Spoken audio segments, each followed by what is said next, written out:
Pirmajame vaizdo įraše aptarėme internetą ir saugaus prisijungimo svarbą.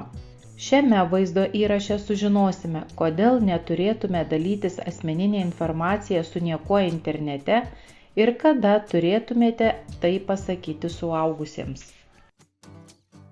Kas jūsų nuomonė yra asmeninė informacija?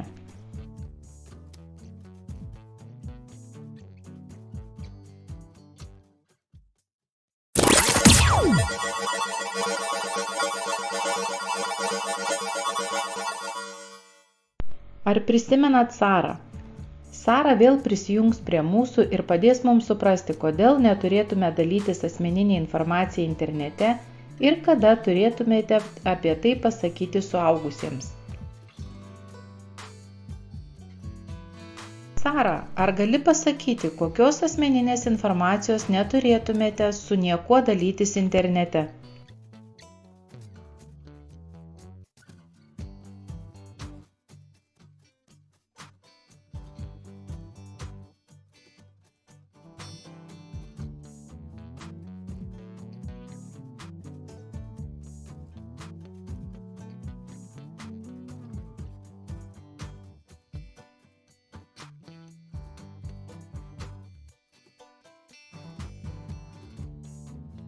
Šaunu, Sara, atlikote nuostabų darbą, papasakodama mums, kokios informacijos neturėtume dalytis internete.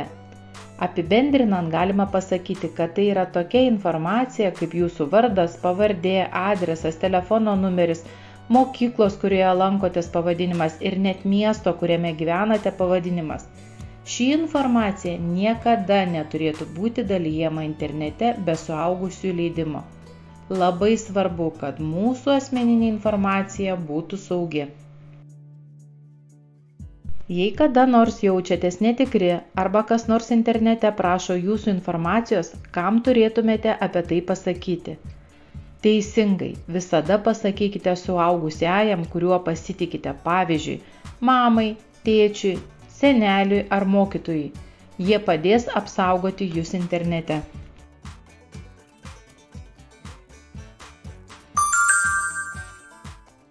Internetas yra patraukli vieta, kupina įdomių dalykų, kuriuos reikia ištirti, tačiau kaip ir bet kuriame nuotykyje gali būti akimirkų, kurios priverčia mus jaustis neaiškiai ar nepatogiai.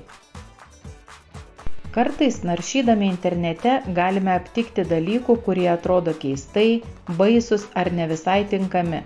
Labai svarbu žinoti, kada pasakyti suaugusiajam, kuriuo pasitikime.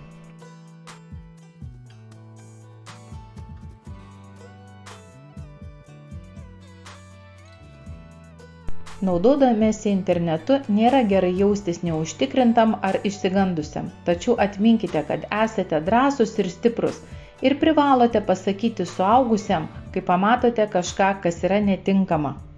Pasakodami suaugusiam apie ką nors keisto, ką matote internete, ne tik apsaugote save, bet ir darote internetą saugesnė vieta visiems. Atlikote fantastišką darbą sužinoję apie galią pasakyti suaugusiam, kai internete pamatysite ką nors neįprasto. Visada atminkite, kad dalijimasi savo rūpesčiais su suaugusiuoju yra supergalia, kuri daro jūs dar stipresnius. Saugokite savo asmeninę informaciją ir visada pasakykite suaugusiajam, jei kada nors internete jaučiatės nesaugus ar nepatogiai. Suaugusieji yra čia, kad padėtų ir apsaugotų jūsų nuotykius internete. Tikiuosi, kad jums bus smagu saugiai naršyti internete. Būkite saugūs, rūpykitės ir nepamirškite pasakyti suaugusiajam, kuriuo pasitikite, jei kas nors jūs privers jaustis nepatogiai.